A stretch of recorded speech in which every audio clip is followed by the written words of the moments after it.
Halo teman-teman, kembali lagi bersama saya William Basri. Dan di video kali ini saya akan bercerita lah ya, memberikan motivasi mungkin ya tepatnya ya. Sebenarnya bukan motivasi sih, tapi lebih ke sharing sajalah. Kita sharing sama-sama belajar. Saya mendapatkan pertanyaan dari teman-teman ya di kolom komentar. Jadi dia kira-kira bertanya begini teman-teman. Bagaimana pandangan kakak tentang masa depan akuntansi? Sebagai anak SMA kelas 12 yang sebentar lagi mau kuliah, dia bingung mau memilih jurusan apa. Karena pasti ada rasa takut jika suatu saat itu nanti akuntan nggak dibutuhkan lagi katanya. Karena akan diganti oleh robot atau ya sebuah software atau ya komponen AI tersebut sendirilah. Jadi gimana sih tanggapan saya? Karena saya kan sudah menjadi akuntan nih. Jadi video ini cuma bahas tentang pertanyaan itu saja. Jadi nanti jika teman-teman ada masukan boleh langsung di komentar, kita sama-sama sharing karena topiknya sangat bagus nih. Jadi pertanyaan yang tadi disampaikan teman-teman kita itu, yang dia tulis ke kita itu sebenarnya pertanyaannya sangat luas. Tapi saya akan menyempitkan pertanyaan tersebut sehingga tidak luas banget dan saya berusaha untuk memotivasi teman-teman lah. Pertama, dia pasti bingung mau memilih jurusan apa. Tentunya dia mau memilih jurusan yang ke depan itu pastinya berguna. Ya pasti dong, kita kalau mau kuliah itu pasti kita melihat prospek fakultas tersebut. Fakultas ekonomi prospek ke depannya bagaimana, bagus atau enggak, itu udah pasti.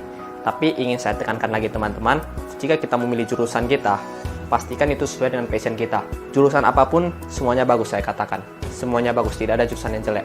Karena tidak ada perimeternya yang mengukur kalau jurusan dokter ini terbaik daripada jurusan akuntansi atau jurusan arsitek lebih bagus daripada dokter atau sebaliknya. Tidak ada sama sekali parameter. Itu tergantung ke passion kita.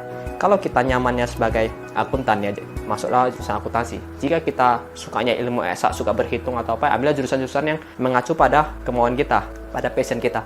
Jangan kita pilih jurusan karena ikut kata orang lain, itu jangan. Nanti kita bisa salah jurusan, kita tidak nyaman dan berhenti. Lebih bagus ikuti passion kita. Kalau teman-teman passionnya di memasak ya ambil jurusan memasak saja, tidak apa-apa. Jadi yang pertama menurut saya dan saya sarankan kepada teman-teman, ambillah jurusan yang sesuai dengan passion teman-teman. Tak usah pikir terlalu jauh dulu soal AI, tenang saja. Ini saya akan jelaskan lagi soal AI. Bicara soal AI atau Artificial Intelligence, nah agak susah ucapannya, maklum orang Indonesia. Sebenar-benarnya nih ya, tidak hanya akunting aja kok yang kena dampak dari AI ini. Kalau kedepannya bakalan berkembang, semua bidang pasti kena. Sebelum jauh kita bicara soal AI yang sangat cerdas ini kan masih dalam proses bisa dikatakan penelitian lah ya, karena saya juga ada ikutin di internet. Tentu tidak secepat itu jika katanya AI ini akan menggantikan manusia bekerja. Tentu tidak secepat itu. Saya kasih gambaran. Ketika tahun 90-an proses mesin ketik bertransisi ke komputerisasi Microsoft Word, itu aja membutuhkan waktu sekitaran 7-8 tahun. Bahkan belasan tahun untuk beberapa daerah terpencil untuk sampai semuanya menggunakan komputerisasi. Bahkan untuk sekarang saja ada beberapa daerah yang sangat terpencil belum menggunakan komputerisasi. Jadi akan ada nama istilah itu proses transisi.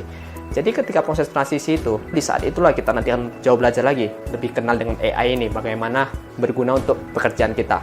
Jadi kita tidak perlu takut kalau suatu saat akuntan itu nggak ada lagi, nggak perlu takut karena kita akan melewati proses transisi. Kecuali kalau katanya dalam satu hari besok nggak ada akuntan lagi, itu kita harus takut memang ya.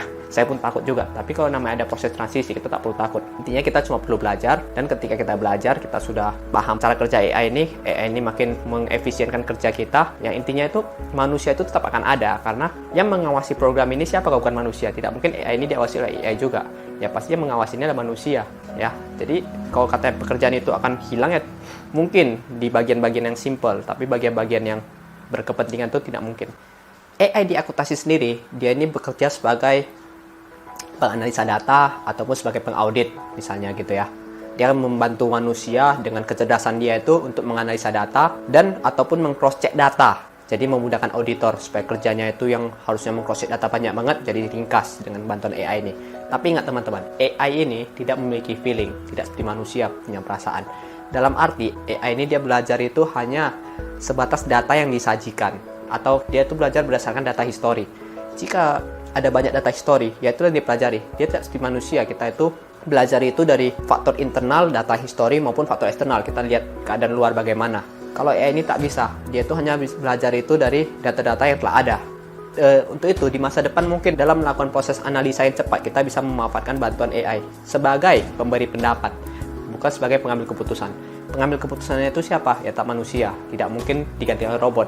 Jadi sebenarnya pun teman-teman, kalau teman-teman yang nonton ini adalah seorang pekerja gitu ya, teman-teman pasti tahu ada banyak program-program akuntansi. Kalau saya sebutkan mereknya itu seperti Accurate, Miop, Jadi teman-teman bisa lihat ya, saya katakan ya, meskipun sudah ada tools-tools yang membantu manusia untuk membuat kompleks sistem pencatatan, sistem akuntan ini, tapi tetap saja itu hal tersebut kembali ke ownernya itu, owner atau pemiliknya atau direksi-direksinya. Jika dirasa AI ini hanya menghambat, meskipun sangat canggih, ya buat apa digunakan? Tapi jika dirasa AI ini sangat efisien, ya pasti akan digunakan. Tidak berarti AI yang sangat canggih itu akan berguna untuk usaha kita, belum tentu. AI itu dirancang itu ya memang untuk mengefisienkan kinerja kita, tapi tidak semua program, tidak semua fitur itu akan kita pakai. Pasti akan ada ditemukan, karena ini sangat kompleks. Hal ini sangat kompleks dan sangat fleksibel.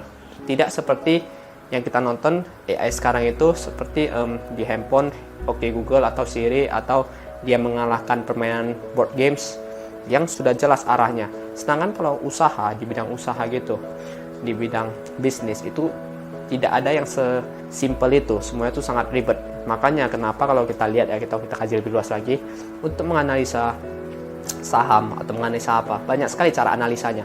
Bahkan ada yang menggunakan analisa luar angkasa lagi. Saya lupa, saya pernah baca di YouTube, nonton di YouTube, dia pakai menganalisa lewat bintang untuk melihat saham. Itu saya rasa makin aneh lagi. Tapi ya memang itu cara analisa, cara metodenya itu berbeda-beda. AI di sini pun tidak bisa menjadi seorang peramal yang bisa tahu sedetail-detailnya, karena dia itu terbatas. Dia itu hanya belajar itu berdasarkan data. Sedangkan yang pengambil keputusan menggunakan feeling, ya kembali ke manusianya itu, SDM yang berkualitas, dia bisa memanfaatkan AI dengan baik, ya dia akan menjadi sangat sukses. Kalau manusianya nggak berkualitas, AI-nya bagus, ya nggak ada gunanya.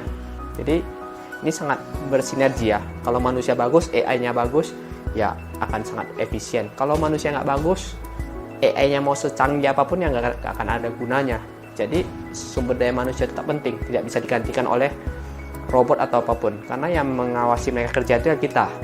Jadi kita realistis saja. Jika teman-teman yang kemarin bertanya mau pilih akuntansi, ya pilih saja. Karena mau pilih jurusan apapun, percayalah, kalau AI sudah berkembang, semuanya akan berdampak. Tidak ada cerita. Kita juga dituntut tuh bekerja cerdas. Dalam arti, hari ini saya bisa akuntansi, bukan berarti saya puas diri. Saya udah jago akuntansi, saya nggak mau belajar lagi. Tidak. Ketika nanti saatnya tiba, AI mulai diterapkan di program-program komputer, di program-program akuntansi, ya saya harus belajar lagi, saya harus lebih menguasainya lagi. Bukan saya sudah berpuas diri, saya sudah bisa akuntansi, ngapain belajar lagi? Itu adalah hal yang salah. Harusnya itu ya memang kita belajar, oh AI ini tujuannya begini, membuat kinerja kita makin efisien. Kita pilih lagi, gimana cara lebih efisien lagi, jauh lebih efisien lagi. Kita memanfaatkan AI dengan baik. Nah itu, kita harus menjadi SDM seperti itu. Dan sebenarnya bukan AI yang menghambat kita di masa depan, tapi pikirkanlah, yang jauh lebih menghambat kita adalah saingan-saingan kita. Ke depan, SDM itu akan semakin berkualitas. Sekarang saya sudah terasakan orang sekolah di luar negeri untuk menuntut ilmu, untuk menjadi SDM yang berkualitas. Kita harusnya itu jauh memikirkan hal yang seperti itu, bukan AI ini. Karena bagaimana kita bisa bersaing dengan lulusan luar negeri. Kita misalnya lulusan dalam kota lah, kotanya pun kota-kota, bukan kota-kota besar ya, kota-kota kecil kayak saya Medan. Gimana saya bisa berhadapan dengan lulusan Singapura misalnya? Ya itu yang harus saya pikirkan, bukan saya berpikir gimana nanti kalau AI masuk ya apa saya jadi pengangguran. Nah itu yang salah besar. Untuk itu ya kita harus makin giat belajar. Apapun yang bisa kita pelajari. Jangan pilih-pilih, jangan bilang oh ini nggak berhubungan dengan akuntansi, tak usah pelajari. Itu salah. Semuanya harus kita pelajari supaya wawasan kita makin luas, kita semakin tahu. Nah mungkin itu dulu video saya teman-teman. Terima kasih banget yang sudah tanya ya. Saya terima kasih banget karena teman-teman bertanya, ada konten seperti ini pada hari ini saya upload. Ya, semoga teman-teman lain bisa bantu sharing di kolom komentar. Kita sama-sama sharing tentang hal ini supaya ilmu kita bertambah, akuntansi kita semakin bagus, dan kita semakin giat belajar lagi.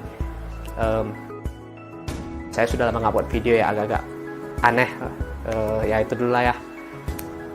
Sekian dulu video dari saya, kita berjumpa di video selanjutnya lagi. Saya William Basri, dadah.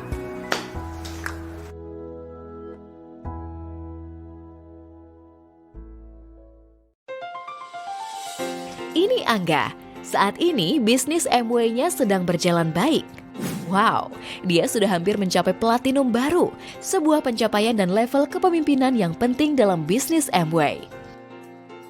Pencapaian Angga di bisnis Amway tidak terjadi hanya dalam semalam. Melalui bimbingan upline-nya, ia fokus menjual, mensponsori, dan melayani para downline dan pelanggannya.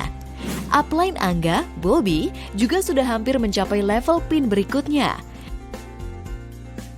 Belakangan ini, Bobby sering mengatakan kalau Angga dan para anggotanya kurang menjual atau mensponsori sehingga tim mereka pun kesulitan mencapai target. Angga terus berusaha lebih keras untuk meningkatkan volume penjualannya dan terus merekrut anggota baru. Sebulan kemudian, Angga sadar kalau volume penjualannya masih belum cukup untuk mencapai level PIN berikutnya. Angga punya ide bagus. Ia memutuskan untuk memesan produk untuk menutupi kekurangannya. Ia berpikir produk-produk ini juga bulan depan akan terjual.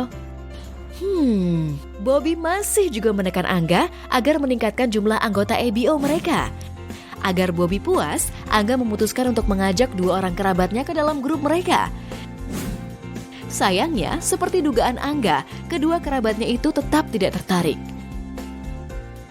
Namun karena mereka adalah anggota keluarganya, Angga menganggap tak apa-apa jika ia tetap mendaftarkan mereka.